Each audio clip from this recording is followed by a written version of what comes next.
নমস্কার দর্শকবিন্দু, খুবই খুশির খবর। এতদিন কৃষক বন্ধু প্রকল্পের টাকা দেওয়ার ফাইনাল আপডেট আসছিল না। সরকারিভাবে বা অফিসিয়ালভাবে একটা কিন্তু আপডেট চলে এসেছে এবং খবরের কাগজেও সেইখানে প্রকাশিত করা হয়ে গিয়েছে, সংবাদ মাধ্যমে প্রকাশিত করা হয়ে গেছে। কৃষক বন্ধু প্রকল্পের যে অফিসিয়াল আপডেট আবার কিন্তু পাওয়া গেছেন।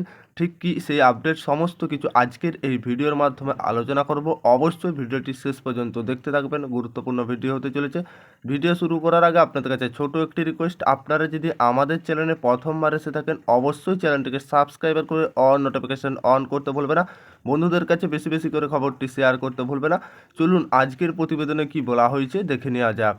রাজ্যের 1,07,00,000 কৃষকদের ব্যাংক অ্যাকাউন্টে মোট 2,900 কোটি টাকা দিতে চলেছেন মমতা বন্দ্যোপাধ্যায় সরকার।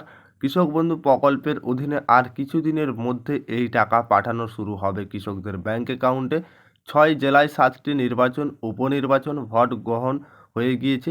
23শে নভেম্বর ফল প্রকাশ। তারপরে রাজ্যের কোথাও আর নির্বাচন আদর্শ আচরণবিধি লঙ্ঘন থাকবেন না।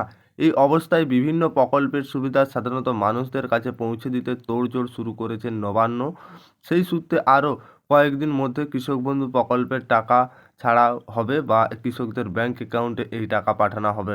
রাজ্যের সমস্ত কৃষকদের এই টাকা পাঠিয়ে দেওয়া হবে। সমস্ত কৃষকদের তার সিদ্ধান্ত নেওয়া হয়ে গিয়েছে। কৃষিমন্ত্রী শোভনদেব চট্টোপাধ্যায় বলেন, মুখ্যমন্ত্রীর নির্দেশ, কৃষি দপ্তর রাজ্যের চাষিদের কাছে সমস্ত প্রকল্পের সুবিধা নির্দিষ্ট সময় পৌঁছে দিতে একজন যোগ্য প্রাপক যাতে বঞ্চিত না হয় সেদিকে আমাদের লক্ষ্য থাকবে। সেই মতন পরিকল্পনা করে কাজ এগিয়ে নিয়ে যাওয়া হচ্ছে। নবান্ন সূত্রে খবর, চলতি অর্থবর্ষের কৃষক বন্ধু প্রকল্পের দ্বিতীয় কিস্তি হিসাবে এই টাকা দিতে চলেছে দপ্তর। ইতিমধ্যেই জেলাভিত্তিক উপভোক্তাদের তালিকায় তৈরি কাজ প্রক্রিয়া শেষ। মোট উপভোক্তাদের সংখ্যা গতবারের তুলনায় প্রায় 1.5 লক্ষ বাড়বে বলে জানা গিয়েছে। প্রসঙ্গত, এই প্রকল্পের বছরে 2টি কিস্তির টাকা দেওয়া হয়। চাষি জমির পরিমাণ অনুযায়ী কৃষকদের কৃষক বন্ধু প্রকল্পের বছরে সর্বনিম্ন 4 থেকে সর্বোচ্চ 10,000 টাকা পর্যন্ত আর্থিক সহায়তা পেয়ে থাকেন। লোকসভা নির্বাচন পরপর অর্থাৎ মাস 5 আগেই চলতি যেটা কৃষক বন্ধু প্রকল্পের একটা খারিফ সিজনে বা প্রথম কিস্তির টাকা দিয়ে দেওয়া হয়েছে কৃষকদের ব্যাংক অ্যাকাউন্টে। ঠিক 2019 সালে এই প্রকল্পে চালু করেন মুখ্যমন্ত্রী মমতা বন্দ্যোপাধ্যায়। এদিকে প্রকল্পের মোট উপভোক্তার সংখ্যা 1 কোটি ছাড়িয়ে। এই সময় বাংলার শস্য বীমা প্রকল্পে চালু করা রাজ্য সরকার। একদিকে বাংলার শস্য বীমা প্রকল্প চালু করেছিলেন রাজ্যের মুখ্যমন্ত্রী মমতা বন্দ্যোপাধ্যায়। যে সম্প্রতি টানা ঘূর্ণিঝড় এবং প্রাকৃতিক দুর্যোগের কারণে কৃষিকাজের ব্যাপক ক্ষয়ক্ষতি হয়েছেন কৃষকদের। বহু কৃষি জমি জলের তলায় তলিয়ে গিয়েছে। সবজির ফলন অনেকটাই নষ্ট হয়ে গিয়েছে কৃষকদের জন্য। আবারও এই সবজি ফলনের ব্যবহৃত হয়েছেন বহু জায়গায়। সেই ক্ষয়ক্ষতির পরিমাণ নির্ধারণ করতে সমীক্ষার কাজ শুরু করা হবে 30শে নভেম্বরের পরে। ততদিন পর্যন্ত চলবে এই প্রকল্পের নাম তোলার কাজ। নবান্ন সূত্রে জানা গিয়েছে, খুব শীঘ্রই দ্রুত ক্ষতিপূরণের বাবদ শস্য বীমার টাকাও কৃষকদের কাছে পৌঁছে দেওয়া হবে। খুব শীঘ্রই কৃষকদের ক্ষতিপূরণের বাবদ এবং শস্য বীমার টাকাও কৃষকদের ব্যাংক অ্যাকাউন্টে পৌঁছে দেওয়া হবে।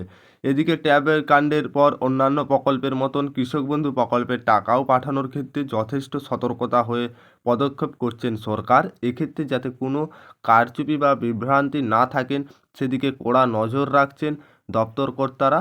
কৃষিমন্ত্রী জানিয়েছেন, কৃষক বন্ধু প্রকল্পের এবার বাংলার শস্য বীমা 2 প্রকল্পের ক্ষেত্রে উপভোক্তাদের আধার সহ অন্যান্য প্রয়োজনীয় তথ্য নেওয়া হবে এবার। এই ছিল আপডেট। আশা করি আপনারা সকলেই বুঝতে পেরেছেন। ঠিক আপনাদের যখন যে আপডেটটা আসবে সবার আগে নতুন নতুন ধরনের এরকম লেটেস্ট আপডেট পেতে অবশ্যই আপনারা চ্যানেলটিকে সাবস্ক্রাইবার করে অল নোটিফিকেশন অন করতে ভুলবে না এবং বন্ধুদেরকে বেশি বেশি করে শেয়ার করে ইনফরমেশনটি শেয়ার করতে ভুলবে না। আর ভিডিও ভালো লাগলে অবশ্যই লাইক করতে ভুলবে না। চ্যানেলে প্রথমবার এলে চ্যানেলটি সাবস্ক্রাইবার করতে ভুলবে না।